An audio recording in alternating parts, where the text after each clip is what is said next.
ഓം ശ്രീ ലളിതാംബികായേ നമഃ. എല്ലാവർക്കും എൻ്റെ വിനീതമായ നമസ്കാരം.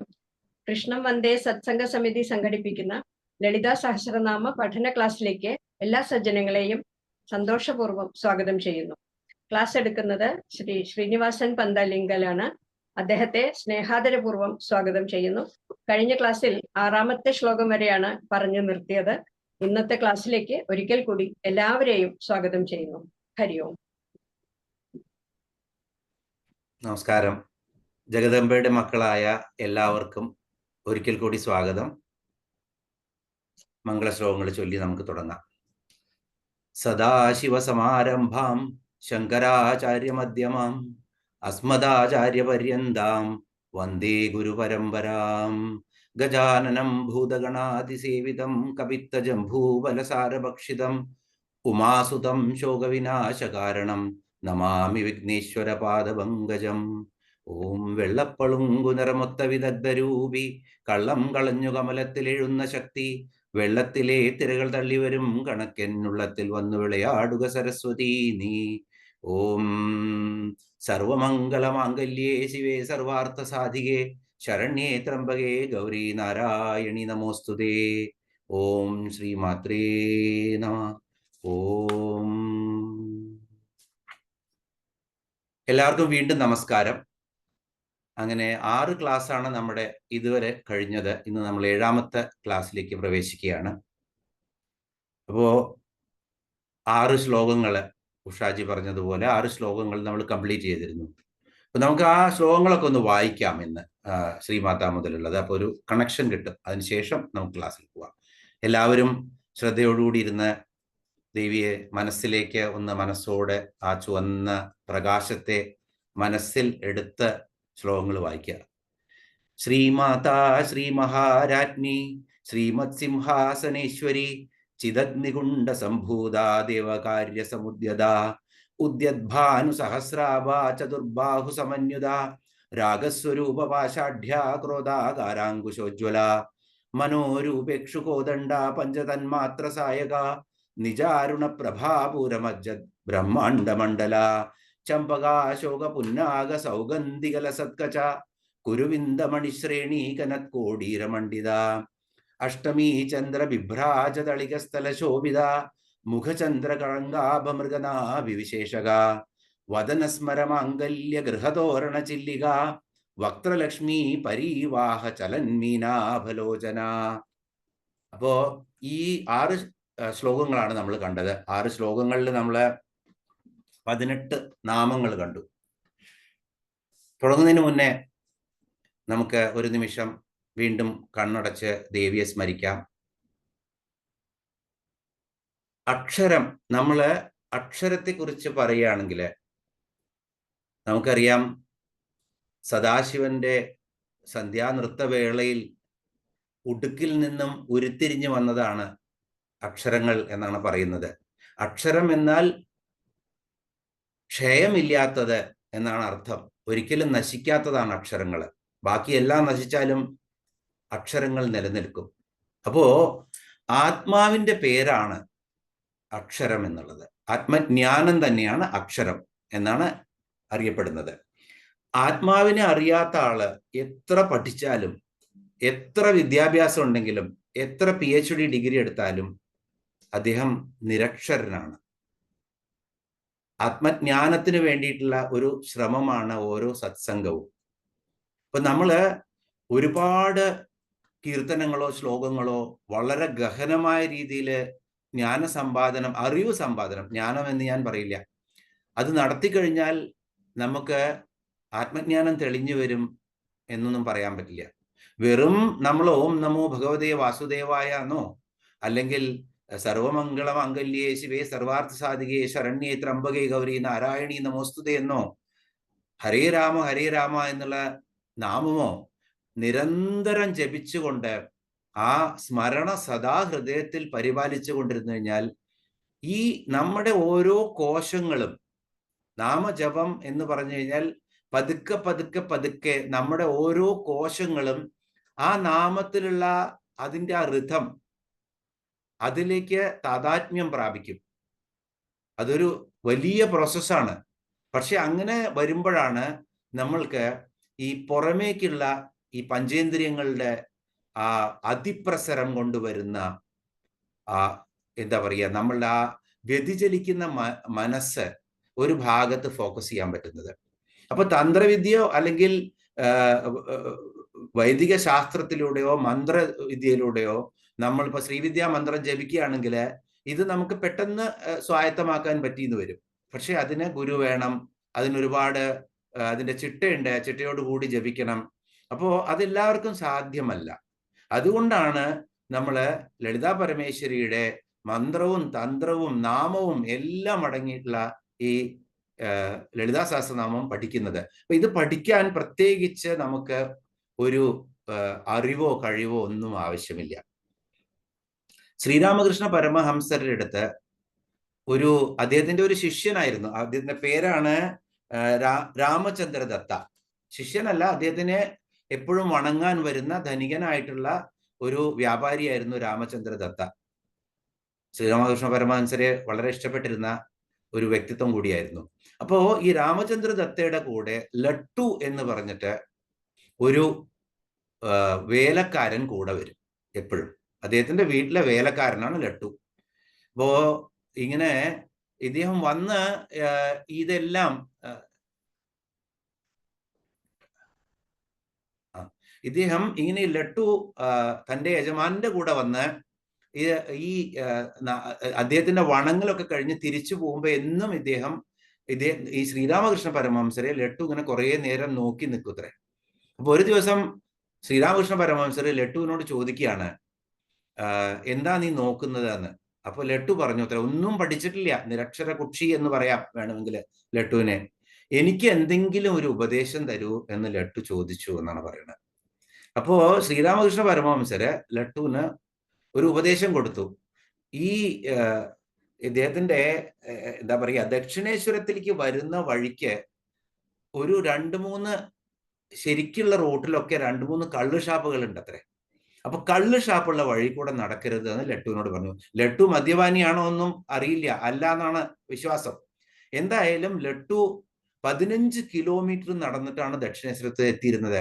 രാമകൃഷ്ണ പരമഹംസര് പറഞ്ഞത് അക്ഷരാർത്ഥത്തില് പാലിച്ചുകൊണ്ട് നാമം ജപിച്ച് ലട്ടു സ്ഥിരം വരാൻ തുടങ്ങി 15 കിലോമീറ്റർ നടന്നിട്ടെന്ന്.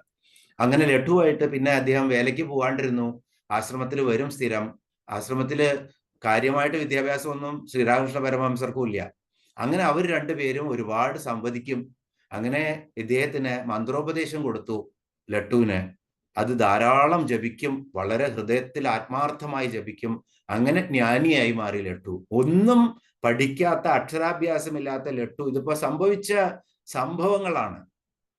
അങ്ങനെ ആ താതാത്മ്യം പ്രാപിച്ചപ്പോ ആ മനസ്സ് പുറത്ത് വ്യതിചലിച്ച് നടക്കുന്നത് അടഞ്ഞ് അങ്ങനെ വന്നതോടുകൂടി ഈ ലട്ടു ജ്ഞാനിയായി മാറി എന്നാണ് പറഞ്ഞത്. അപ്പോ അമേരിക്കയില് വിവേകാനന്ദൻ പോയതിന് ശേഷം തിരിച്ച് കൽക്കത്തയിൽ വന്ന് ദക്ഷിണേശ്വരത്തിൽ വന്നപ്പോഴൊന്നും ലട്ടുവിനെ കാണാനില്ല. അപ്പൊ ലട്ടുവിനെ അന്വേഷിച്ചിട്ട് വിവേകാനന്ദൻ പോയിത്രേ. അപ്പൊ ഒരു തടാകത്തിന്റെ കരയിലെ സൂര്യാസ്തമനം നോക്കിയിട്ട് ലട്ടു ഇരിക്കുകയാണ്. അപ്പൊ ഇദ്ദേഹം അമേരിക്കയിൽ പോയി എന്നോ വളരെ പ്രശസ്തനായി വന്നോ അതൊന്നുമില്ല. നോക്കൂ, ദൈവത്തിന്റെ കൃപ എത്ര ഗംഭീരമാണ്, എത്ര മനോഹരമായിട്ടുള്ള കാഴ്ചയാണെന്ന് നോക്കൂ. ഇവിടെ ഇതാ ഈ സൂര്യാസ്തമനം ആ ദേവിയുടെ കൃപ തന്നെയല്ലേ കാണുന്നത്, കാളിയുടെ എന്ന് പറഞ്ഞ് ആ സൂര്യാസ്തമനം കാണിച്ചു കൊടുക്കുക. അതുപോലെ തന്നെ ഗുരുവിന്റെ അപദാനങ്ങൾ കുറെ ദിവസത്തിന് ശേഷം കാണുമ്പോൾ വിവേകാനന്ദന് പറഞ്ഞു കൊടുക്കുക. ഇതൊക്കെയാണ് അദ്ദേഹം ചെയ്തതെന്ന്. അപ്പോ ഇവിടെയാണ് നമ്മള് ജ്ഞാനം എന്ന് പറയുന്നതും അതുപോലെ തന്നെ അക്ഷരാഭ്യാസം അല്ലെങ്കിൽ ലിറ്ററേറ്റ് എന്ന് പറയുന്നത് നമ്മളുടെ വ്യത്യാസം മനസ്സിലാക്കുന്നത്. ഈ വ്യത്യാസം മനസ്സിലാക്കിയിട്ട് വേണം നമ്മൾ ഈ സഹസ്രനാമം പഠിക്കാൻ. അത് നന്നായി പഠിച്ച് നമ്മൾക്ക് എല്ലാവർക്കും ആ ദൈവകൃപ ഉണ്ടാവട്ടെ, ദേവിയുടെ കടാക്ഷം ഉണ്ടാവട്ടെ എന്ന് പ്രാർത്ഥിച്ച് നമുക്ക് 7ാമത്തെ ശ്ലോകത്തിലേക്ക് പോകാം. നവചമ്പക പുഷ്പാഭ നാസാദണ്ഡ വിരാജിത താരാകാന്തി തിരസ്കാരി നാസാഭരണ ഭാസുര. നവചമ്പക പുഷ്പാഭ നാസാദണ്ഡ വിരാജിത താരാകാന്തി തിരസ്കാരി നാസാഭരണ ഭാസുര. അപ്പോ ഇവിടെ ദേവിയുടെ ഇപ്പൊ നമ്മൾ കണ്ടു, ആദ്യം തുടങ്ങിയത് കേശത്തു നിന്നായിരുന്നു, കചമായിരുന്നു ആദ്യം പറഞ്ഞത്. അതിനുശേഷം നെറ്റിത്തടം പറഞ്ഞു, അതിനുശേഷം പുരികക്കൊടികൾ പറഞ്ഞു, അതിനുശേഷം കണ്ണുകളെ പറ്റി പറഞ്ഞു. ഇനിയോ താഴത്ത് വരുമ്പോ എന്താണ്? നവചമ്പക പുഷ്പാഭ നാസാദണ്ഡ വിരാജിത. നാസാദണ്ഡം മൂക്കിനെ പറ്റിയിട്ടാണ് ഇനി ദേവിയുടെ മൂക്കിനെ പറ്റിയിട്ടാണ് വശിന്യാദി ദേവതകളെ ഇങ്ങനെ വിവരിക്കുന്നത്. എങ്ങനത്തെ മൂക്കാണ് ദേവിയുടെ? നവചമ്പക പുഷ്പാഭ. അപ്പൊ ചമ്പക പുഷ്പം എന്ന് പറഞ്ഞു കഴിഞ്ഞാൽ വളരെ സൗരഭ്യമുള്ള പുഷ്പമാണ്. അപ്പോ ഇത് മണങ്ങളും നിറങ്ങളും അതുപോലെ തന്നെ കളറും, നിറവും അതുപോലെ ലൈറ്റ് എന്ന് പറഞ്ഞാൽ പ്രകാശവും നിറവും തമ്മിലുള്ള ഒരു എന്താ പറയുക, ഒരു സംയമനമായിരുന്നു ഇപ്പൊ ഇത്രയും ശ്ലോകങ്ങളിലൊക്കെ നമ്മൾ കണ്ടത്. ഇനി അത് ഗന്ധത്തിലേക്ക് പോവാണ്. ഓരോരോ ഇന്ദ്രിയങ്ങളെയും ഇങ്ങനെ ഈ നമ്മളുടെ ആക്ടിവേറ്റ് ചെയ്യിപ്പിച്ചിട്ട് നമ്മളെ ഇങ്ങനെ ദേവിയോട് അടുപ്പിക്കുകയാണ് ഇവിടെ. അപ്പോ ഇവിടെ നവചമ്പക പുഷ്പാഭ, ചമ്പക പുഷ്പത്തിന്റെ ഭംഗി എന്ന് പറഞ്ഞു കഴിഞ്ഞാൽ അതിനെ വളരെ വിടർന്നു കഴിഞ്ഞാൽ അതിന്റെ ഇതളുകളൊക്കെ ഇങ്ങനെ വിടർന്ന് വലുതായി പോകും. പക്ഷേ ആദ്യമായിട്ട് ആ മൊട്ടുന്ന് വിടരുന്ന ചമ്പകം എന്നാൽ ചെറുതായിട്ട് തന്നെ വിടരുന്നത് പോലെ എന്നും അതുപോലെ വിടർന്ന് നിൽക്കുന്ന, അത് വളരെ നല്ല സുഗന്ധവും ഉണ്ടായിരിക്കും. ആ ചമ്പക പുഷ്പത്തെ പോലെയാണ് ഇവിടെ ദേവിയുടെ ഈ മൂക്ക് എന്നാണ് വിശേഷിപ്പിക്കുന്നത്. പുതിയതായി കൂമ്പി വിടർന്ന ചമ്പകപ്പൂവ് പോലത്തെ. അപ്പോഴാണ് ആ രണ്ട് നാസാദ്വാരങ്ങളും കാണുള്ളൂ. അല്ലെങ്കിൽ വളരെ വിടർന്നു കഴിഞ്ഞാൽ വലിയ മൂക്കിന്റെ ദ്വാരങ്ങൾ ഉണ്ടെങ്കിൽ അത് അഭംഗിയായിട്ടാണ് സാമുദ്രിക ശാസ്ത്രം പറയുന്നത്, സൗന്ദര്യത്തിന്റെ ലക്ഷണം പറയുന്നത്. ഇവിടെ ദേവിയുടെ ആ മൂക്ക് എന്ന് പറഞ്ഞു കഴിഞ്ഞാൽ വളരെ പെർഫെക്റ്റ് ആണ്, വളരെ ഭംഗിയുള്ളതാണ്, മാർദ്ദവമുള്ളതാണ്. അതിന്ന് വരുന്ന ശ്വാസോച്ഛ്വാസങ്ങൾ സുഗന്ധപൂരിതമാണ് എന്നുകൂടിയാണ് ഇവിടെ സൂചിപ്പിക്കുന്നത്. അപ്പോ വിരാജിത എന്ന് പറഞ്ഞാൽ വിശേഷേണ ശോഭിക്കുന്നവളാണ് ദേവി. ആ പുതിയ ചമ്പക പുഷ്പത്തിന്റെ പോലത്തെ ആ മൂക്കുകൊണ്ട്, നാസാദണ്ഡം കൊണ്ട് ശോഭിക്കുന്ന ദേവി. ആ ദേവിക്ക് നമസ്കാരം. ഇങ്ങനെ ഓരോ പദങ്ങൾ പറയുമ്പോഴും നമ്മൾ ആ ദേവിക്ക് നമസ്കാരം പറയണം. ഇവിടെ ഈ ശ്ലോകത്തിലും 2 നാമങ്ങളാണ്, ഇടയ്ക്ക് വെച്ച് മുറിക്കാതെ വായിക്കേണ്ട നാമങ്ങളാണെന്ന് പ്രത്യേകം ശ്രദ്ധിക്കുക. അത് കഴിഞ്ഞാൽ അടുത്ത നാമം 20ാമത്തെ നാമാണ്. താരാകാന്തി തിരസ്കാരി നാസാഭരണ ബാസുര. താരാകാന്തി തിരസ്കാരി നാസാഭരണ ബാസുര. ഇവിടെ താരാകാന്തി, താരകളുടെ തന്നെ കാന്തി. അപ്പൊ ഏത് താരയായിരിക്കും? ഇനി എന്താണ് പറയാൻ പോകുന്നത്? നാസാഭരണം. അപ്പോ മൂക്കുണ്ട് കഴിഞ്ഞാൽ, മൂക്കിനെ പറഞ്ഞു കഴിഞ്ഞാൽ നാസാഭരണം എന്ന് പറഞ്ഞാൽ മൂക്കുത്തിയെ പറ്റി പറയണം. എങ്ങനത്തെ മൂക്കുത്തിയാണ് ദേവി അണിഞ്ഞിരിക്കുന്നത്? താരാകാന്തി തിരസ്കാരി. ഏറ്റവും ശോഭയുള്ള ആ നക്ഷത്രങ്ങളെ പോലും തിരസ്കരിക്കുന്ന, അതിനെ മുഴുവൻ മാറ്റി നിർത്തുന്ന ശോഭയോട് കൂടിയിട്ടുള്ള നാസാഭരണമാണ്, മൂക്കുത്തിയാണ്. ആ മൂക്കുത്തി അണിഞ്ഞ് ഭാസുരയാണ്, ശോഭിക്കുന്നവളാണ് ദേവി. അപ്പോ ദേവി 3 മൂക്കുത്തികളാണ് അത്ര അണിയ. ഒരു വളയം പോലത്തെ മൂക്കുത്തിയും പിന്നെ 2 മൂക്കുത്തികളും അപ്പുറത്തുള്ളത്. അപ്പൊ ഇതിന്റെ കല്ല് ദേവി കന്യാകുമാരി തന്റെ മൂക്കുത്തികള്, 2 മൂക്കുത്തിക്കല്ല് ഇങ്ങനെ കടലിലെ കൊടുങ്കാറ്റിൽ പെട്ട് അലഞ്ഞു പോയ നാവികരെ ആ മൂക്കുത്തിയുടെ ശോഭ കൊണ്ട് തെളിയിച്ച് ഇങ്ങനെ കൊണ്ടുവന്ന് കരയ്ക്കടുപ്പിക്കുമത്രേ ദേവി കന്യാകുമാരി. ശരിക്കും ദേവിയെ പ്രാർത്ഥിച്ച് വിളിച്ചു കഴിഞ്ഞാൽ. അപ്പൊ ആലോചിച്ച് നോക്കൂ, എത്ര മനോഹരമായിട്ടുള്ള ഒരു മൂക്കുത്തിയായിരിക്കും, എത്ര പ്രകാശോജ്വലമായിട്ടുള്ള മൂക്കുത്തിയായിരിക്കും ദേവിയുടെ എന്ന് നമുക്ക് ആലോചിക്കാം. ഇവിടെ മറ്റൊരർത്ഥത്തിൽ പറഞ്ഞാൽ, നമ്മളുടെ ഈ സംസാര സാഗരത്തില് വഴിതെറ്റിപ്പോയ നമ്മളെ ദേവിയുടെ മൂക്കുത്തി നമ്മളിങ്ങനെ കൊണ്ടുവന്ന് നമ്മളെ അതിലേക്ക് നയിച്ച് ശരിയായ പാതയിലേക്ക് നമ്മളെ കൂട്ടിക്കൊണ്ടുപോകും എന്നുള്ള ഒരു വ്യംഗ്യ അർത്ഥം കൂടിയാണ് ഇവിടെ ഈ താരാകാന്തി തിരസ്കാരി നാസാഭരണ ബാസുര എന്നുള്ള ശ്ലോകം കൊണ്ട്, ഇവിടെ നാമം കൊണ്ട് ഇവിടെ വിശദമാക്കുന്നത്. അപ്പോ ഇവിടെ അടുത്ത ശ്ലോകത്തിലേക്ക് നമുക്ക് പോകാം. ഇന്ന് കുറച്ച് ശ്ലോകങ്ങൾ നമുക്ക് വേഗം തീർക്കാൻ കുറച്ച് സമയവും പോയതാണ്. 8ാമത്തെ ശ്ലോകമാണ്. കദംബമഞ്ജരീ ക്ലിപ്ത കർണപൂര മനോഹര താടങ്കയുഗളീഭൂത തപനോടുപമണ്ഡല. കദംബമഞ്ജരീ ക്ലിപ്ത കർണപൂര മനോഹര. ഇനി എന്തിനെ പറ്റിയാണ് പറയുന്നത്? കർണപൂരം എന്ന് പറഞ്ഞാൽ ദേവിയുടെ കാതിൽ അണിയുന്ന ലോലാക്ക് പോലത്തെ തൂങ്ങിക്കിടക്കുന്ന ആഭരണത്തെ പറ്റിയിട്ടാണ് പറയുന്നത്. എന്താണത്? കദംബ മഞ്ജരി, കദംബ പൂങ്കുല പോലത്തെ, മഞ്ജരി എന്ന് പറഞ്ഞ പൂക്കുല, ആ കദംബ വൃക്ഷത്തിന്റെ പൂങ്കുല പോലത്തെ. കദംബ വൃക്ഷത്തിനെ പറ്റി നമുക്കൊക്കെ ധാരാളം അറിയാം. കദംബ വൃക്ഷത്തിന്റെ മുകളിൽ നിന്നായിരുന്നു കാളിയമർദ്ദനത്തിന് വേണ്ടി കൃഷ്ണൻ ചാടിയതെന്നറിയാം. അപ്പോ ഇത് കദംബ എന്ന വൃക്ഷമാണോ എന്ന് എനിക്ക് തീർത്തും സംശയമുണ്ട്.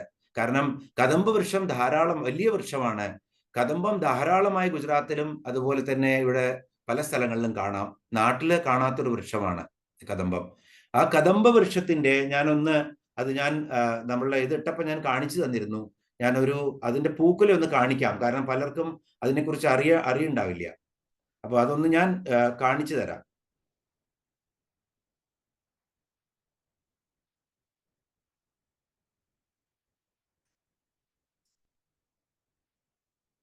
ഇത് കാണാൻ പറ്റുന്നുണ്ടോ?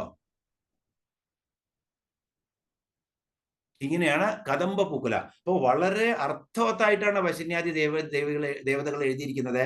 ആ കാതിൽ ഇങ്ങനെ ലോലാക്ക് പോലെ തൂക്കാൻ പറ്റിയിട്ടുള്ള പോലത്തെ വളരെ മുഴുത്ത ഭംഗിയുള്ള പൂക്കളാണ് കദംബ പുഷ്പങ്ങൾ. ഇനി കദംബ പുഷ്പത്തിന് എന്താണ് പ്രത്യേകത? കദംബ വനവാസിനിയാണ് ദേവി. ദേവിയുടെ നാമം കദംബ വനവാസിനി എന്നാണ്. അപ്പോ ശ്രീപുരത്തിലെ ചിന്താമണി ഗൃഹത്തിന് ചുറ്റും കദംബ വനമാണ്, കദംബ വൃക്ഷങ്ങളാണ്. ആ കദംബ വൃക്ഷങ്ങൾ, അപ്പൊ ദേവിക്ക് ആർട്ടിഫിഷ്യൽ ആയിട്ട് ഒന്നും ധരിക്കേണ്ട ആവശ്യമില്ല.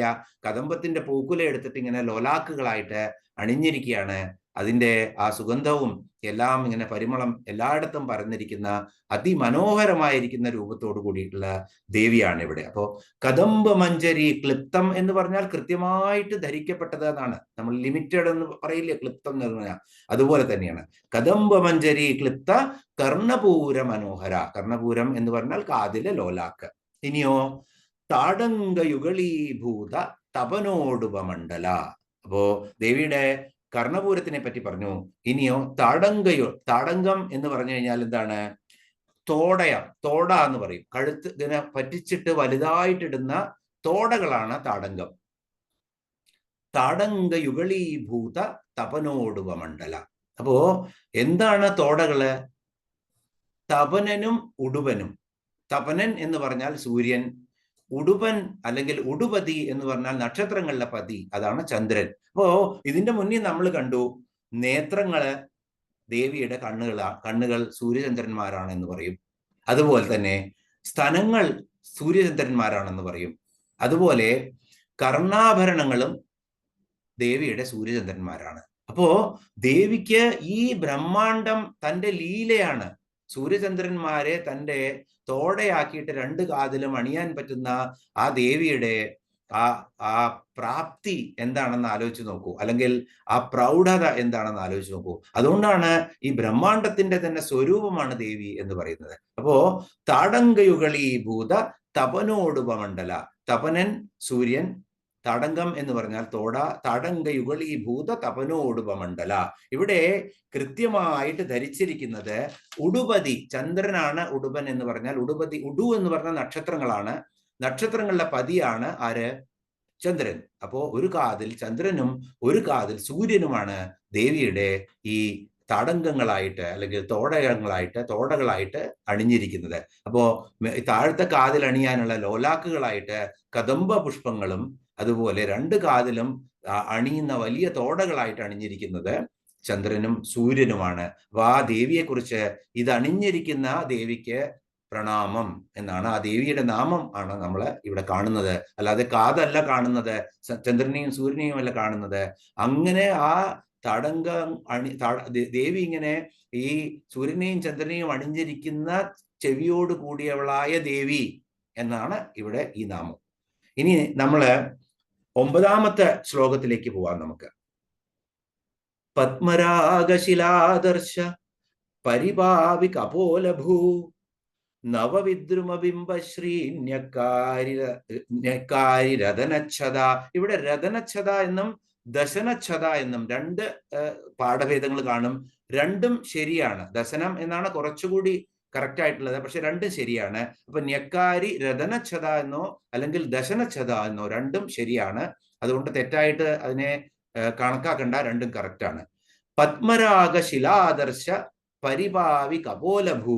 ഇവിടെ ഒറ്റ നാമമാണ്, പത്മരാഗ ശിലാദർശ പരിഭാവി കപോലഭൂ. ഇവിടെ എന്താണ് പറയുന്നത്? കപോലങ്ങളെയാണ് പറയുന്നത് ദേവിയുടെ കപോലങ്ങൾ എന്ന് പറഞ്ഞാൽ കവിൾത്തടങ്ങൾ. ദേവിയുടെ കവിൾത്തടങ്ങൾ എങ്ങനെയാണ്?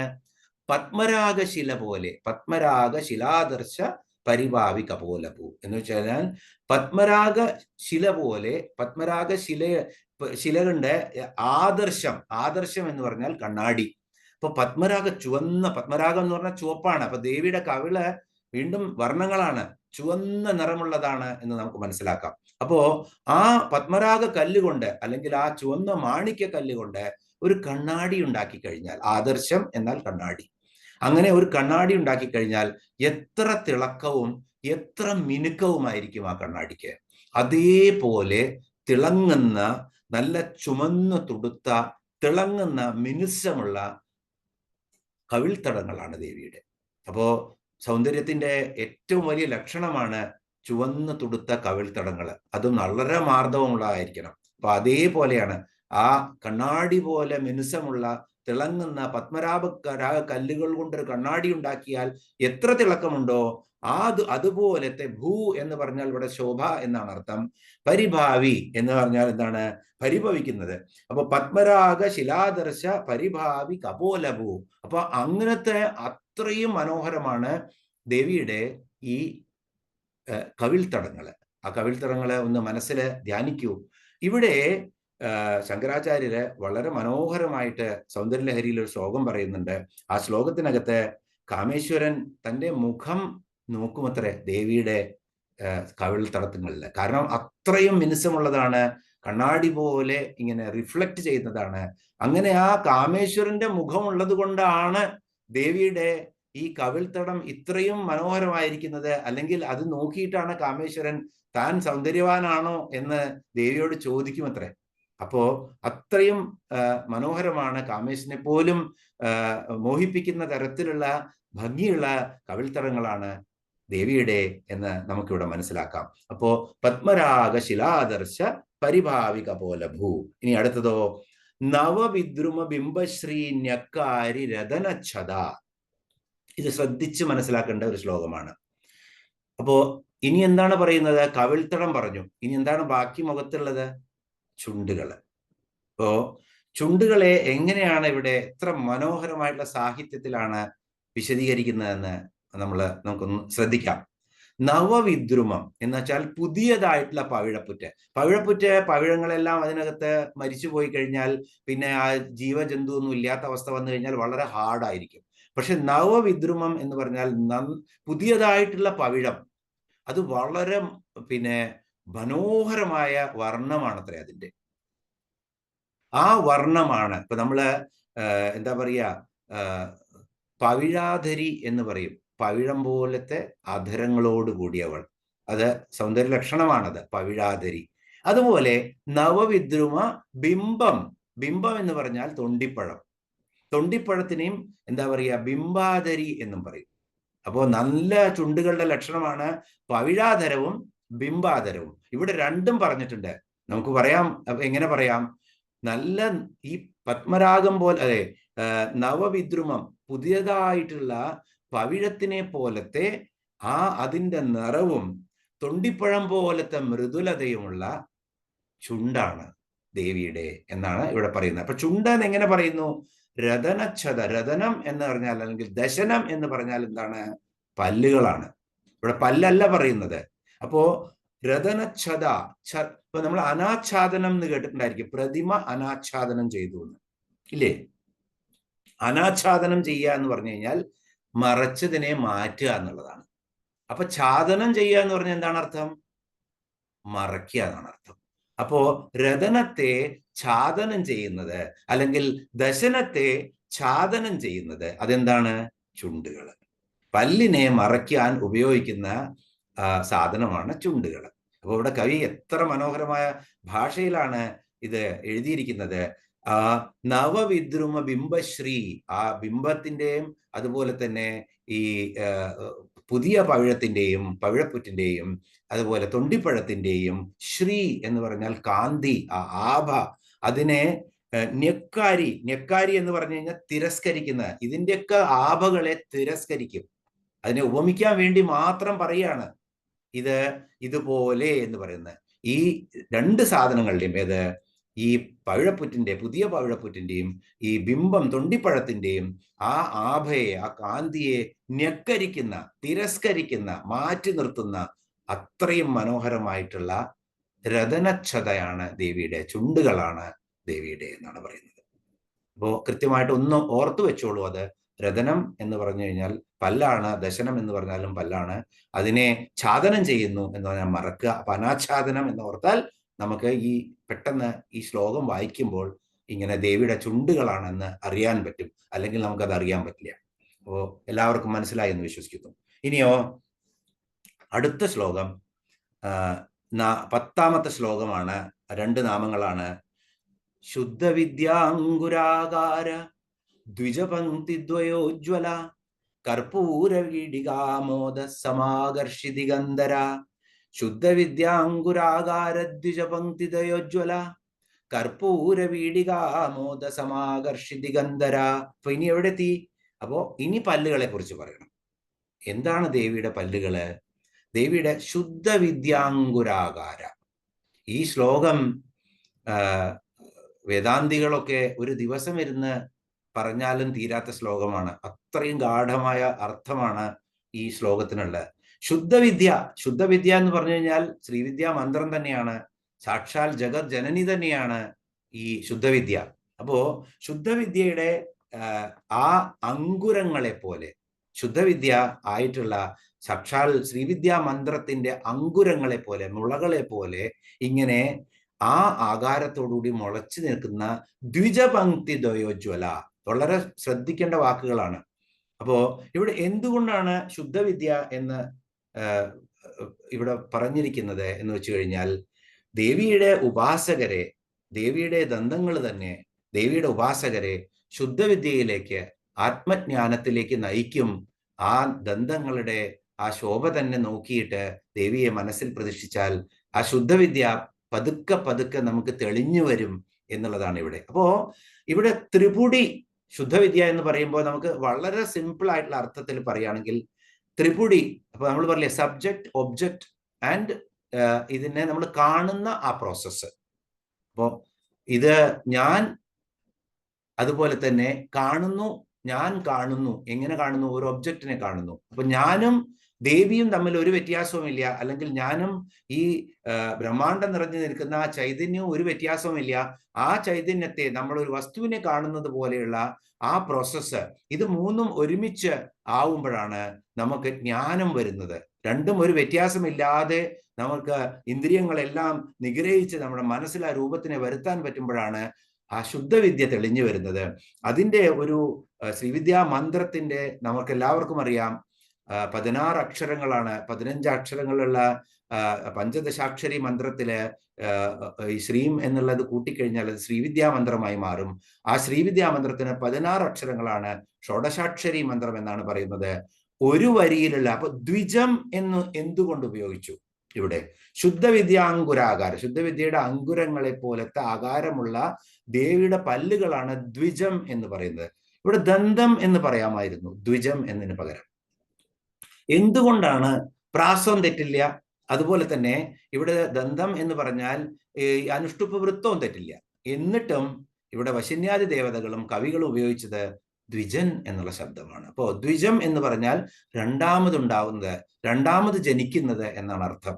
അപ്പൊ നമ്മുടെ പല്ലുകള് ഒരു പ്രാവശ്യം ഉണ്ടാവും ആദ്യം, അതെല്ലാം ഒഴിഞ്ഞു പോവും. അതിനുശേഷം ബാല്യകാലത്ത് തന്നെ വീണ്ടും പല്ലുണ്ടാവും. അതുകൊണ്ട് ദ്വിജം എന്ന് പറയും. അതുപോലെ പക്ഷികള് മുട്ടയിൽ നിന്ന് വിരിഞ്ഞു വരുന്നത് കൊണ്ട് അതിന് മുട്ടയിടുമ്പോഴുള്ള ഒരു ജന്മം, അത് കഴിഞ്ഞ് അതിന് വിരിഞ്ഞു വരുമ്പോൾ അപ്പൊ പക്ഷികളെയും പറയും ദ്വിജൻ. പക്ഷെ ദ്വിജൻ എന്ന് നമ്മൾ പറയുന്നത് ബ്രാഹ്മണനെയാണ്. ആരാണ് ബ്രാഹ്മണൻ? ബ്രഹ്മജ്ഞാനം ലഭിച്ച ഒരാളാണ്. ആ എല്ലാവരും ഇങ്ങനെ നമ്മള് അമ്മയുടെ ഗർഭപാത്രത്തിൽ നിന്നും പുറത്തു വരുമ്പോൾ നമ്മൾ എല്ലാവരും ജന്തുക്കളാണ്. അപ്പോ ബ്രഹ്മജ്ഞാനം എന്ന് പറഞ്ഞാൽ അതൊരു കുലം കൊണ്ടല്ല നമുക്ക് ലഭിക്കുന്നത്. ഉപനയനം കഴിഞ്ഞ് അത് കഴിഞ്ഞ് ഗായത്രി മന്ത്രവും അതിനുശേഷം വേദജ്ഞാനവും ഒരാള് അഭ്യസിച്ച് അത് പഠിച്ചെടുക്കുമ്പോൾ അദ്ദേഹത്തിന് ഈ എല്ലാ ഇന്ദ്രിയ നിഗ്രഹങ്ങളും നടത്തി ആത്മജ്ഞാനം കിട്ടുമ്പോൾ ബ്രഹ്മജ്ഞാനം വരുമ്പോഴാണ് ബ്രാഹ്മണനായി വരുന്നത്. അപ്പോ ആ ബ്രാഹ്മണനാവണമെങ്കിൽ, അല്ലെങ്കിൽ നമ്മൾ വെറും ഭക്ഷണം കഴിച്ചിരിക്കുന്ന ശാപ്പാട്ട് രാമന്മാരായി മാറും ആരാണെങ്കിലും. അതാണ് വർണ്ണം എന്നാണ് പണ്ട് പറഞ്ഞിരുന്നുള്ളൂ, അല്ലാതെ ജാതി വ്യവസ്ഥ ഉണ്ടായിരുന്നില്ല. ഇപ്പോ വേദവ്യാസൻ മുക്കുവത്തിയായിട്ടുള്ള സത്യവതിയുടെ മകനാണ്. അതുപോലെ കാട്ടാളനായിരുന്ന ബിൽ എന്നാണ് ഇവിടെയൊക്കെ പറയാ, ബിൽ വാലി ലുട്ടേര എന്നാണ് വാത്മീകിയെ പറയുക.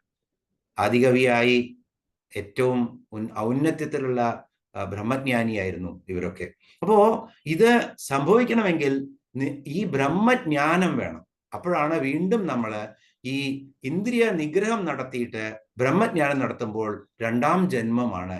അതുകൊണ്ടാണ് ഒരു ബ്രഹ്മജ്ഞാനം കിട്ടിയ ബ്രാഹ്മണനെ ദ്വിജൻ എന്ന് വിളിക്കുന്നത്. അതേപോലെ നമുക്ക് ഈ ദ്വിജ ശബ്ദം കൊണ്ട് രണ്ടാമതൊരു ജന്മം ഉണ്ടാവൂ ഈ പല്ലുകളെ പോലെ. ഇത് നമുക്ക് കാണിച്ചു തരികയാണ്. കാരണം നമ്മുടെ കൈ പോകുന്നില്ല, കണ്ണ് പോകുന്നില്ല, ചെവി പോകുന്നില്ല, ഓരോ അവയവങ്ങളും നമ്മളുടെ പോകുന്നില്ല, പോയിട്ട് വീണ്ടും തിരിച്ചു വരുന്നില്ല. തിരിച്ചു വരുന്ന ഏക അവയവം നമ്മുടെ പല്ലുകളാണ്. അത് നമുക്ക് ദൈവം കാണിച്ചു തരികയാണ്. ഈ പല്ല് പോയി തിരിച്ചു വരുന്നത് പോലെ സ്വന്തം, അതാണ് ദ്വിജൻ എന്ന് ബ്രഹ്മജ്ഞാനിക്കും കൊടുത്തിരിക്കുന്നത്. നിങ്ങളും ബ്രഹ്മജ്ഞാനത്തിന് അർഹരാണ്. അത് നിങ്ങൾ ഈ പല്ലിനെ കണ്ടുപഠിക്കൂ, എന്നിട്ട് അതുപോലെ അഭ്യാസം നടത്തിയിട്ട് ഈ ഇന്ദ്രിയ നിഗ്രഹം നടത്തൂ എന്നുള്ള ഒരു സൂചനയാണ് ഇവിടെ ദ്വിജ ശബ്ദത്തിന്, പല്ല് എന്നുള്ള ശബ്ദത്തിന് ഇവിടെ കൊടുത്തിരിക്കുന്നത്. അപ്പോ ശുദ്ധവിദ്യാങ്കുരാകാരം ആയിട്ടുള്ള ശുദ്ധവിദ്യയുടെ ആ ആത്മജ്ഞാനത്തിന്റെ ആ ഷോഡശാക്ഷരി മന്ത്രത്തിന്റെ ആ ദ്വയം, ദ്വിജപങ്ക്തി ദ്വയോജ്വല, രണ്ട് എന്നാണ്, രണ്ട് വരിയാണ്. ദ്വയ ഉജ്ജ്വലമായിട്ടുള്ള രണ്ട് വരിയാണ്. ദ്വയോജ്വല ശുദ്ധവിദ്യാങ്കുരാകാര ദ്വിജപങ്ക്തി. പങ്ക്തി എന്ന് പറഞ്ഞു കഴിഞ്ഞാൽ വരികള്, ദ്വയം എന്ന് പറഞ്ഞാൽ രണ്ട്. അപ്പോ 16 16 32, രണ്ട് പ്രാവശ്യം നമുക്ക് ഷോഡശാക്ഷരി മന്ത്രം പോലത്തെ അതിന്റെ അങ്കുരം പോലത്തതാണ് ഈ രണ്ട് വരി പല്ലുകള്. ഇനി ഇവിടെ നമ്മൾ ശ്രദ്ധിക്കുകയാണെങ്കിൽ ഈ ഒരു വിത്ത് മുളയ്ക്കുക. ഇപ്പൊ പലപ്പോഴും നമ്മൾ ക്ഷേത്രങ്ങളിലൊക്കെ കണ്ടിട്ടുണ്ട്, മുളപൂജയുണ്ട്. അതിൻ്റെയൊക്കെ വളരെ ഗാഠമായ അർത്ഥമാണ്. എവിടെയെങ്കിലും അതൊക്കെ മനസ്സിലാക്കാനുള്ള സന്ദർഭം അടുത്തുള്ള ക്ഷേത്രത്തിലൊക്കെ കിട്ടുമ്പോൾ പോയി ചെയ്യണം. അപ്പോ ഈ പൊട്ടാറായ വിത്ത്, ഇപ്പൊ നമ്മൾ പല രൂപങ്ങളും പറഞ്ഞിട്ടുണ്ട്. പര, ഇത് ആദ്യം മനസ്സിലാവില്ല, ഇതിങ്ങനെ കുറേ പ്രാവശ്യം വരും ഇതിനകത്ത്. അപ്പൊ ആ സമയത്ത് പര, പശ്യന്തി എന്നൊക്കെ ദേവിയുടെ നാമങ്ങളുണ്ട്. അപ്പോൾ കൂടുതൽ എക്സ്പ്ലെയിൻ ചെയ്യാം. ഇപ്പോ പൊട്ടാറായ ഒരു വിത്താണെന്ന് കൂട്ടു, അതിന് പര എന്നാണ്, ആ അവസ്ഥയിലാണ് അതിനെ സങ്കല്പിക്കുന്നത്. അപ്പോൾ ഈ ജ്ഞാനം ഇങ്ങനെ ഒരു ബീജമായിരിക്കുന്ന അവസ്ഥയാണ്. അത് പൊട്ടാറായിരിക്കുമ്പോൾ അതിനെ പര എന്നുള്ള അവസ്ഥയായിട്ട് നമുക്ക് പറയാം. അത് കഴിഞ്ഞാൽ മുളച്ചു തുടങ്ങുമ്പോൾ, ആ മുളച്ചു തുടങ്ങാനുള്ള ആ പ്രചോദനം വരുന്ന അവസ്ഥയിലെത്തുമ്പോൾ ആ വിദ്യ, അപ്പോഴാണത് പശ്യന്തി എന്നുള്ള അവസ്ഥയിലേക്കാവുന്നത്. അതിനുശേഷം ഇത് രണ്ട് ഇലയായി പിരിഞ്ഞു വരുമ്പോഴാണ് മധ്യമ എന്നുള്ള രൂപമാവുന്നത്. അത് കഴിഞ്ഞ് രണ്ട് ഇലയോടുകൂടി അത് വിടർന്നു വരുന്ന ആ സമയത്ത് അതിന് വൈഖരി എന്നുള്ള അവസ്ഥയിലേക്ക് പറയും. അപ്പൊ ജ്ഞാനത്തിന്റെ ട്രാൻസ്ഫോർമേഷൻ ആണിത്. ഈ പരാ, അതുപോലെ തന്നെ പശ്യന്തി, മധ്യമ, വൈഖരി, ഇതൊക്കെ ദേവിയുടെ നാമങ്ങളാണ്. അപ്പൊ കൂടുതൽ അതിനെക്കുറിച്ച് പഠിക്കാം. ഇതെല്ലാം ഈ വേദാന്ത ജ്ഞാനത്തിന്റെ അവസ്ഥാഭേദങ്ങളാണ്. അത് നമുക്ക് കുറേശ്ശെ ആയിട്ട് ഇത് മനസ്സിലാക്കാൻ പറ്റും. ഇപ്പോ നമ്മള് ഗാഠമായിട്ട് ഇതിൽ പോകേണ്ട ആവശ്യമില്ല. അപ്പോ ഇതേപോലെയാണ്. അപ്പൊ ആ ഒരു മുളയാണ് ഇവിടെ ദേവിയുടെ, ആ വിദ്യയുടെ, ആ ജ്ഞാനത്തിന്റെ അങ്കുരങ്ങളാണ് ദേവിയുടെ ഈ പല്ലുകള് എന്നാണ് ഇവിടെ പറയുന്നത്.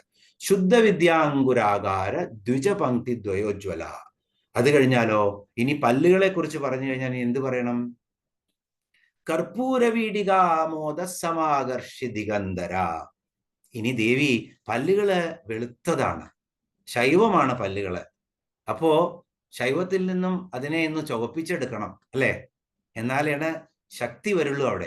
ദേവിയെ കൊണ്ടുവരണം. ഇവർ രണ്ടുപേരുമാണ് ഈ ബ്രഹ്മാണ്ടം മുഴുവൻ സൃഷ്ടിക്കുന്നതും അതുപോലെ തന്നെ ഇതിനെ പരിപാലിക്കുന്നതും.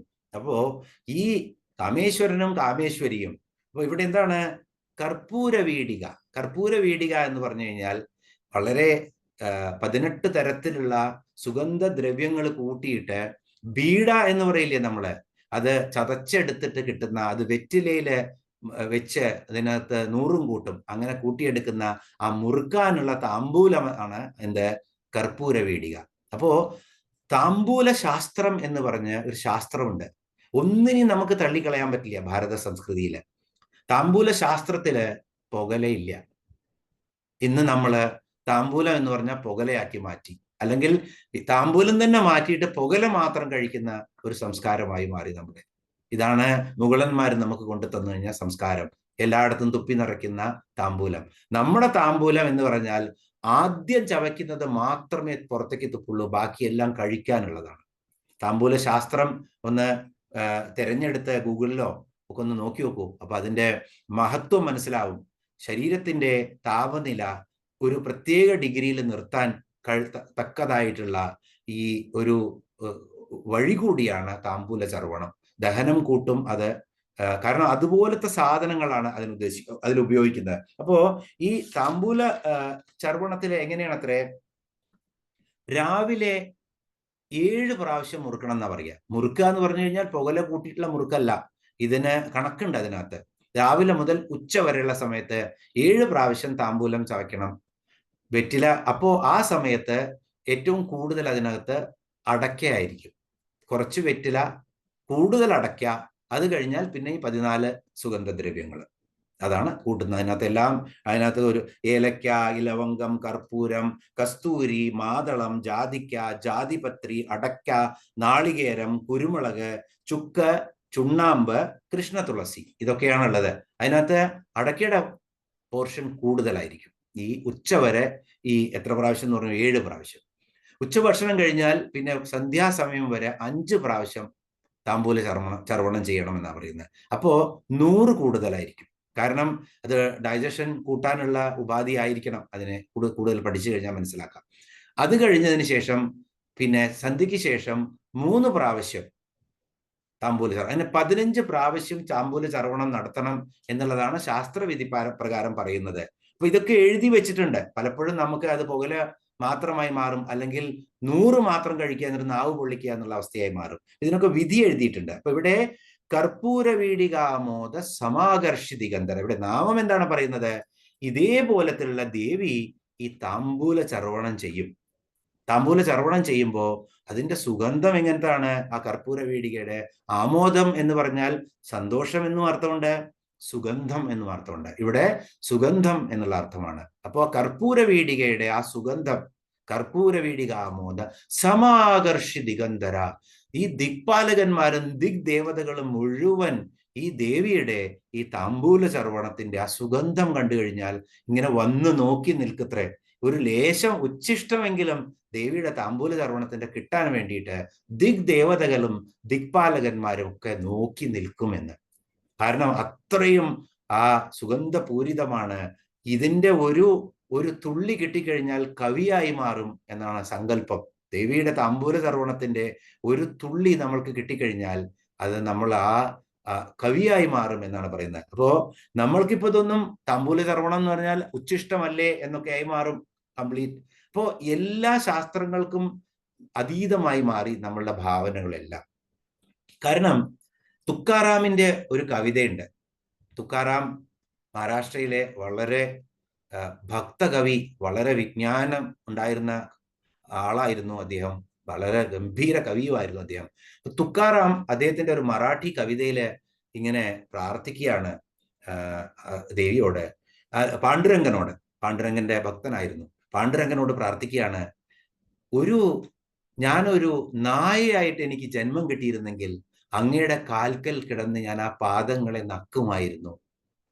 ഹേ പ്രഭു പാണ്ഡുരംഗ, എനിക്ക് ഒരു മെതിയടിയായിട്ടാണ് അങ്ങ് ജന്മം തന്നിരുന്നെങ്കിൽ ഞാൻ അങ്ങയുടെ പാദത്തിൽ എവിടെയൊക്കെ പോകണമെങ്കിൽ ആ പാദങ്ങൾ ഏതു നേരത്തും അണിഞ്ഞ് ഞാൻ അങ്ങയെ സേവിച്ചിരുന്നേനെ. ഹേ പാണ്ഡുരംഗ, അങ്ങ് ഈ ചർവണം ചെയ്യുന്ന ഈ തുപ്പൽ, ഈ എന്താ പറയുക, താമ്പൂല ചർവണത്തിന്റെ ആ തുപ്പുന്ന കൊളാമ്പിയായി ഞാൻ മാറിയിരുന്നെങ്കിൽ, എന്നിലൊന്ന് തുപ്പിയിരുന്നു അങ്ങെങ്കിൽ എൻ്റെ ഈ ജന്മം ധന്യമായിരുന്നേനെ എന്ന് ആരാണ് പറയുന്നത്? മഹാജ്ഞാനിയായിരുന്ന ഭക്തകവിയായിരുന്ന തുക്കാറാമാണ് പറയുന്നത്. തുക്കാറാമും നാംദേവും ഒക്കെ അടുത്ത കാലത്ത് ജീവിച്ചിരുന്നവരാണ്. ഈ നമ്മൾ ഭട്ടതിരിപ്പാടിനെ പറയുന്നത് പോലെ മഹാരാഷ്ട്ര സന്തുകളുടെ ഒരു നാട് തന്നെയായിരുന്നു. നാംദേവിനെ എപ്പോഴും കോട്ട് ചെയ്യാറുണ്ട്. നാംദേവ് നമ്മളൊക്കെ ഒരു പ്രാവശ്യം നാംദേവ് ഇങ്ങനെ ഗോദാവരിയിൽ കുളിക്കാൻ വേണ്ടി പോയിത്രേ. ഗോദാവരി തീരത്തായിരുന്നു, നാസിക്കിനടുത്താണ് അദ്ദേഹത്തിന്റെ ഗ്രാമം ഉണ്ടായിരുന്നത്. ഇപ്പൊ കുളിക്കാൻ പോയപ്പോ അദ്ദേഹത്തിനെ ഒന്ന് പറ്റിക്കാൻ കുറെ പിള്ളേര്, അവിടുത്തെ ഈ തലതെറിച്ച പിള്ളേര്, ഇദ്ദേഹത്തിന് ദേഷ്യം വരില്ല, ഇദ്ദേഹത്തിനെ ഒന്ന് ദേഷ്യം പിടിപ്പിക്കാം എന്ന് ഇവരെല്ലാവരും കൂടി തീരുമാനിച്ചു. അങ്ങനെ നാംദേവ് കുളിച്ചു വരുമ്പോ ഇവരെന്ത് ചെയ്തു, നല്ലോണം താമ്പൂലൊക്കെ ചർവണം ചെയ്തിട്ട് അതിങ്ങനെ തുപ്പി അദ്ദേഹത്തിന്റെ മുഖത്ത്. അപ്പൊ ആദ്യം 10-12 പേരുണ്ടായിരുന്നു, അവരെല്ലാവരും തുപ്പിയതിനു ശേഷം അദ്ദേഹം ഒന്നും പറഞ്ഞില്ല, വീണ്ടും ഗോദാവരിയിൽ പോയി മുങ്ങി തിരിച്ചു വന്നു. വീണ്ടും തുപ്പി, വീണ്ടും അദ്ദേഹം പോയി മുങ്ങി. അങ്ങനെ 11 പ്രാവശ്യം ചെയ്തു. അപ്പോഴേക്കും ബാക്കിയുള്ളവരൊക്കെ ഓടിപ്പോയി, ഒരാൾ മാത്രം ബാക്കിയായി. 11ാമത്തെ പ്രാവശ്യവും അദ്ദേഹം തുപ്പി എന്നാ പറയുന്നത്. തുപ്പിയപ്പോൾ വീണ്ടും നാംദേവ് പോയി ഗോദാവരിയിൽ കുളിച്ച് തിരിച്ചു വന്നപ്പോ ഇദ്ദേഹം, ഈ പയ്യൻ അല്ലെങ്കിൽ അദ്ദേഹം കാൽക്കൽ വീണ് ചോദിച്ചു അത്രേ, ഞാൻ ഇത്രയൊക്കെ അങ്ങയെ ഉപദ്രവിച്ചിട്ടും അങ്ങക്ക് എന്നോട് ദേഷ്യം വന്നില്ലല്ലോ, എന്തുകൊണ്ടാണെന്ന് ചോദിച്ചു. എന്താണ് അങ്ങ്, ആരാണ് അങ്ങ്? അപ്പോ നാംദേവ് പറഞ്ഞു അത്രേ, നമ്മളൊക്കെ മനസ്സിലാക്കേണ്ടതാണ്, എനിക്ക് 11 പ്രാവശ്യം ഗോദാവരിയിൽ സ്നാനം ചെയ്യാനുള്ള ഒരു കാര്യമാണ് നിങ്ങൾ ചെയ്തു തന്നത്, അല്ലെങ്കിൽ ഒരു പ്രാവശ്യം സ്നാനം ചെയ്യാൻ എനിക്ക് പറ്റി വരുന്നു. ഗോദാവരിയിൽ ഞാൻ 11 പ്രാവശ്യം ഇന്ന് പുണ്യസ്നാനം ചെയ്തു എന്ന് പറഞ്ഞു അത്രേ. എന്നിട്ട് എന്തുകൊണ്ടാണ് അങ്ങേക്ക് ദേഷ്യം വരാത്തതെന്ന് ചോദിച്ചപ്പോൾ പറഞ്ഞു അത്രേ, എൻ്റെ ബാഹ്യമായിട്ടുള്ള ആ ചളികള്, മാലിന്യങ്ങള്, മലം, അത് ഞാൻ ഗോദാവരിയിൽ മുങ്ങിയാൽ പോവും. പക്ഷെ എൻ്റെ മനസ്സ് കലുഷമായി കഴിഞ്ഞാൽ എത്ര ഞാൻ മുങ്ങിയാലും എൻ്റെ മനസ്സിൽ നിന്ന് നിങ്ങളോടുള്ള വൈരാഗ്യം പോവില്ല. അതുകൊണ്ടാണ് എനിക്ക് ദേഷ്യം വരാണ്ടിരിക്കുന്നത്. അപ്പോ മനസ്സ് പങ്കിലമാക്കരുത് എന്നുള്ള ഒരു സന്ദേശത്തോടു കൂടിയാണ് ഇത്രയും നാംദേവ് അവിടുന്ന് പോയത്. അപ്പോ ഇവിടെ ഇതേപോലെ തുക്കാറാമും ഇങ്ങനെയുള്ള കവിതയാണ് പറയുന്നത്. അപ്പോ ഈ താമ്പൂല ചർവണത്തിന്റെ ഒരു തുള്ളി കിട്ടാൻ വേണ്ടിയിട്ട് ദിഗ്ദേവതകൾ ഇങ്ങനെ നിൽക്കുകയാണ്, ഞങ്ങൾക്ക് അനുഗ്രഹിച്ചിട്ട് ഒരു തുള്ളി തരൂ എന്ന് പറഞ്ഞ്. കർപ്പൂരവീടികാമോദ സമാകർഷി ദിഗന്ധര. ഇനിയോ അടുത്ത ശ്ലോകമാണ്, ശ്ലോകം 11. നിജസല്ലാഭമാധുര്യ വിനിർഭർസിത കച്ഛപി. ഒറ്റ നാമമാണ്, നിർത്തേണ്ട ആവശ്യമില്ല, ഞാൻ നിർത്തി ചൊല്ലുന്നതിന് ക്ലാരിറ്റി കിട്ടാൻ വേണ്ടിയിട്ടാണ്. നിജസല്ലാഭമാധുര്യ വിനിർഭർസിത കച്ഛപി മന്ദസ്മിത പ്രഭാപൂരമജ്ജത് കാമേശ മാനസ. അപ്പോ വീണ്ടും അപ്പൊ അപ്പൊ എന്താണ് ഈ വെളുത്ത പല്ലുകൾ ചുവന്നു കഴിഞ്ഞാൽ നമ്മളുടെ എനർജി കൂടും, ശക്തി വന്നു, നമ്മൾക്ക് ആ ശിവനും ശക്തിയും കൂടിയിട്ടുള്ള സമന്വയമാണ്, നമ്മളെല്ലാവരും അങ്ങനെ ആക്റ്റീവായി മാറും. അങ്ങനെ ആ എനർജി കൊണ്ട് ഈ ലോകം വീണ്ടും അങ്ങനെ മുന്നോട്ട് പോകും. അതിന്റെ ഒരു സിംബോളിക് ആണ് ഈ ഇവിടെ സൂചിപ്പിച്ചിരിക്കുന്ന ഈ താമ്പൂല ചർവണം ദേവിയുടെ. അങ്ങനെയോ അടുത്തതാണ് നിജസല്ലാഭ മാധുര്യ വിനിർഭർസിത കച്ഛപി. 27ാമത്തെ നാമമാണത്. നിജസല്ലാഭ മാധുര്യ വിനിർഭർസിത. നിജം എന്ന് പറഞ്ഞാൽ ദേവിയുടെ സ്വകീയമായിട്ടുള്ളത്, ദേവിയുടെ മാത്രമായിട്ടുള്ള ആ ക്വാളിറ്റി ദേവിയുടെ. എന്താണത്? വിനിർഭർസിതം. എന്തിനാണ് വിനിർഭർസിതമാക്കുന്നത്? കച്ഛപിയെ. കച്ഛപി എന്താണ്? എല്ലാവർക്കും അറിയണ്ടായിരിക്കും. കച്ഛപി വാണീദേവിയായിട്ടുള്ള സരസ്വതി ദേവിയുടെ വീണയാണ്, കച്ഛപി നാദം. ഇപ്പോ സംഗീതത്തില് അതിന്റെ പാരമ്യത വേണമെങ്കിൽ വീണ പഠിക്കണം എന്നാ പറയുന്നത് അത്രേ. കാരണം എല്ലാ ഗമകങ്ങളും വായിക്കാൻ വീണയിൽ മാത്രമേ പറ്റുള്ളൂ. അപ്പോ സരസ്വതി ആണെങ്കിലും നാരദനാണെങ്കിലും തുമ്പുരു ആണെങ്കിലും പിന്നെ ഒരാളും കൂടിയുണ്ട്, വിശ്വാവസു. 4 വളരെ പ്രശസ്തരായിട്ടുള്ള വീണാവാദകരാണ് ഇവര്. അതില് ഏറ്റവും ഔന്നത്യത്തിൽ നിൽക്കുന്നത് സരസ്വതിയാണ്, കച്ഛപി വീണ. നമ്മള് വിശ്വാവസു എന്ന് പറഞ്ഞാൽ ഗന്ധർവനാണ്. ഗന്ധർവന്മാരൊക്കെ നന്നായി വീണ മീട്ടും എന്നാണ് പറയുന്നത്. ഗന്ധർവന്മാർ വീണ മീട്ടുന്നു എന്നൊക്കെ പറഞ്ഞ് ധാരാളം കവിതകളുണ്ട്. വിശ്വാവസുവിന്റെ കയ്യിൽ ബൃഹതി എന്ന് പറഞ്ഞിട്ടുള്ള ഒരു വീണയാണുള്ളത്. അതുപോലെ പിന്നെ ദേവർഷികളായിട്ട് 2 പേരുണ്ട്, തുമ്പുരു നാരദ സേവിത പാത എന്ന് കേട്ടിട്ടുണ്ട്. തുമ്പുരുവും നാരദനും 2 പേരും ആരാണ്? ദേവർഷികളാണ്. ഇപ്പൊ തുമ്പുരുവിന്റെ കയ്യില് കലാവതി എന്ന് പറയുന്ന ഒരു വീണയാണുള്ളത്. ഇനിയോ നാരദന്റെ കയ്യില് മഹതി എന്ന് പറഞ്ഞിട്ടുള്ള വീണയാണ്. മഹതി വീണയെ കുറിച്ച് നമ്മള് ഹനുമാൻ ചാലീസയില് പഠിച്ചിട്ടുണ്ട്. ആ മഹതി വീണ മീട്ടിയിട്ട് ഇങ്ങനെ നാരദന് വളരെ എന്താ പറയാ, എന്നെ വെല്ലാൻ ആരും സംഗീതത്തിലില്ല എന്ന് കരുതി ഹനുമാന്റെ അടുത്ത് പോയി അങ്ങനെ ഗംഭീരമായിട്ട് ഹനുമാനെ ഇത് പുഷ്പങ്ങളെയൊക്കെ വിരിയിച്ചു കൊടുത്തു അവിടെ വീണ മീട്ടിയിട്ട്. അപ്പോൾ ഹനുമാൻ തൻ്റെ വീണ ഒന്ന് മീട്ടി, ഇത്രയും ഒരു വീണ എടുത്തിട്ട്. അപ്പോൾ ഈ പാറയിൽ ഇങ്ങനെ വീണ വെച്ചിട്ടാണ് നാരദൻ നിന്നത് അന്തരീക്ഷത്തിലെന്ന്. ആ പാറ അലിയിച്ചിട്ട് ആ വീണ അതിൻ്റെ ഉള്ളിലാക്കി ആര്? ഹനുമാൻ. വീണയില്ലാതെ നാരദന് പോവാൻ വയ്യ. അപ്പൊ മഹതി ഇല്ലാണ്ട് നാരദന് സഞ്ചരിക്കാൻ പറ്റില്ല. ഒടുക്കം ഹനുമാന്റെ കാൽക്കൽ വീണ് തന്റെ അഹന്തയ്ക്ക് മാപ്പപേക്ഷിക്കുകയാണ് തൊഴുതിട്ട്. തൊഴുകുമ്പോഴാണ് നാരദന് വീണ്ടും പാടിയിട്ട് ആ പാറയിൽ നിന്നും വീണ എടുത്തു കൊടുക്കുന്നത്. അതുപോലെ ഇവിടെ അതിലൊക്കെ ഔന്നത്യത്തിലാണ് കച്ചപി വീണ മീട്ടുന്ന സരസ്വതി. ഇവിടെ സരസ്വതി ദേവി ഇങ്ങനെ ഈ കാമേശന്റെ, മഹേശ്വരന്റെ കീർത്തനങ്ങള്, ദേവിയുടെ ദേവി ഇങ്ങനെ എന്താ പറയാ, തൻ്റെ ദർബാറില് സമയം കിട്ടുമ്പോൾ ഇരിക്കുമ്പോൾ വാണിദേവി വന്നിട്ട് കച്ചപി വീണ മീട്ടും ഗംഭീരമായിട്ട്. എന്താണ് പാടുന്നത്? മഹാദേവന്റെ അപദാനങ്ങളാണത്രേ അപ്പൊ പാടുക. അപ്പൊ ദേവി ഇങ്ങനെ സന്തോഷത്തോടു കൂടി അത് പാരമ്യതയിൽ എത്തുമ്പോൾ ദേവി ഇങ്ങനെ തലയാട്ടിക്കൊണ്ടിരിക്കുന്നു. അപ്പോൾ ആ രണ്ട് തോഴകളും അതുപോലെ തന്നെ ആ ഭംഗിയുള്ള രത്നങ്ങളും ഒക്കെ ഇങ്ങനെ ആടും. അപ്പൊ ഇത് പ്രകാശവും നിറവും തമ്മിലുള്ള ഒരു എന്താ പറയുക, അത്രയും മനോഹരമായിട്ടൊരു കാഴ്ചയാണ്. അതിൻ്റെ കൂടെ ഈ സരസ്വതി ദേവിയുടെ വീണ. അപ്പൊ സരസ്വതി ദേവിക്ക് അഹങ്കാരം വരുത്തണേ.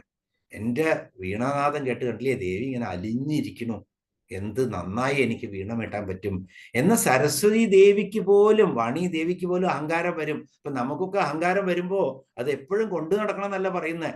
അത് കുഴപ്പമില്ല, അതിനെക്കൊണ്ട് പാപചിന്തകൾ വേണ്ട.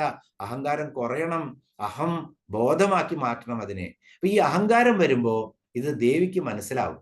അപ്പൊ ദേവി അതിനെ പ്രോത്സാഹിപ്പിക്കുന്ന രീതിയില് ബലേ ബലേ എന്ന് പറയത്രേ, ഭേഷ് ഭേഷ് എന്ന് പറയുന്നു.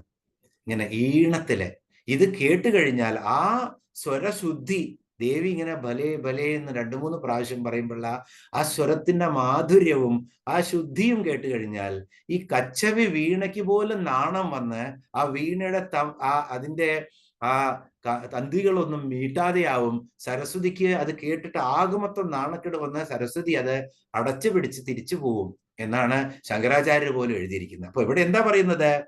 ആ സരസ്വതിയുടെ അഹങ്കാരം ശമിപ്പിക്കുന്ന അത്രയും മനോഹരമായിട്ടുള്ള നിജസല്ലാപം, ആ ദേവിയുടെ ആ സല്ലാപം എന്ന് പറഞ്ഞാൽ സ്വതസിദ്ധമായിട്ടുള്ള സ്വകീയമായിട്ടുള്ള ആ ശ്രുതി മധുരമായിട്ടുള്ള ദേവിയുടെ ആ മൊഴി, ആ വായ്മൊഴി, ആ സല്ലാപമൊഴി പാടേണ്ട ആവശ്യമൊന്നുമില്ല, വെറുതെ സല്ലപിച്ചാൽ മതി. ദേവി നിജസല്ലാപ മാധുര്യം, അതിന്റെ മാധുര്യത്തില് വിനിർഭർസിത കച്ചവി, നിശേഷം നിന്ദിക്കപ്പെടുകയാണ്. വിനിർഭർസിതം, ഭർസിക്കപ്പെടുമോ, മുഴുവനായിട്ട് നിന്ദിക്കപ്പെടും. ഏത്? ഈ കച്ചപി വീണയുടെ, സരസ്വതിയുടെ കച്ചപി വീണയുടെ നാദം ഇത്ര മനോഹരമാണെന്ന് ആലോചിച്ച് നോക്കൂ.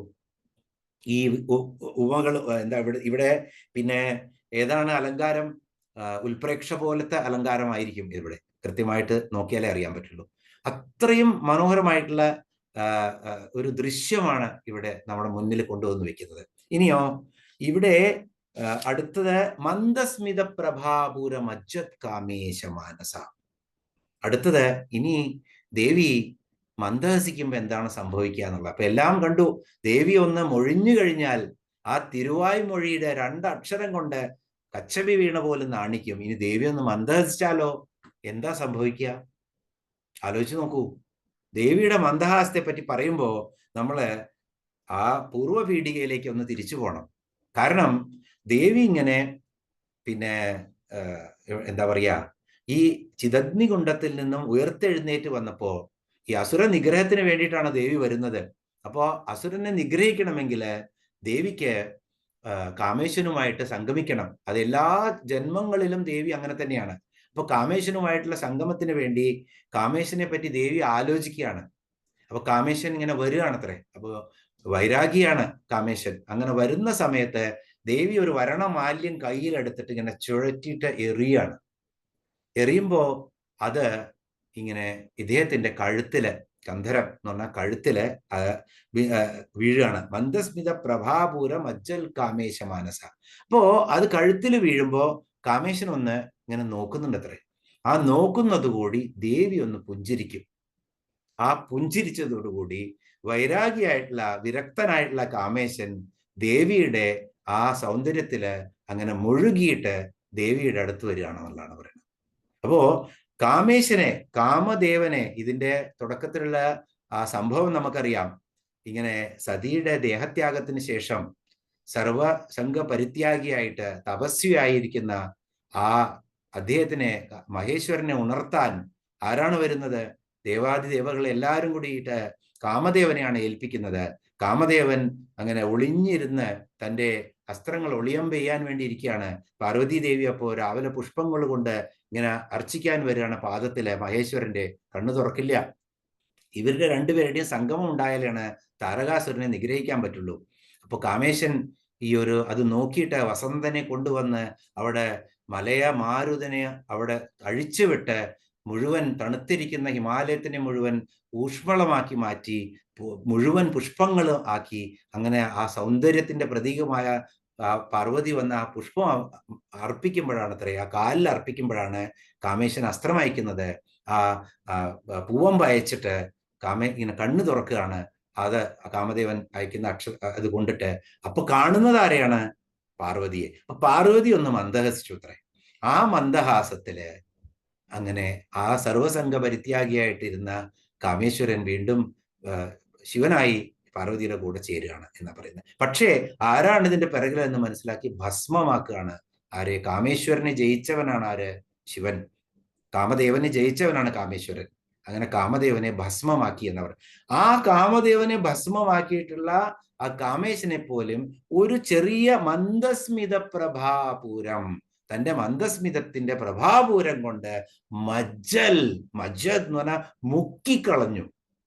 ശരിക്കും എടുത്ത് ആ ഒരൊറ്റ പുഞ്ചിരി കൊണ്ട് മുക്കിക്കളഞ്ഞു. ആരെ? കാമേശ്വരനെ.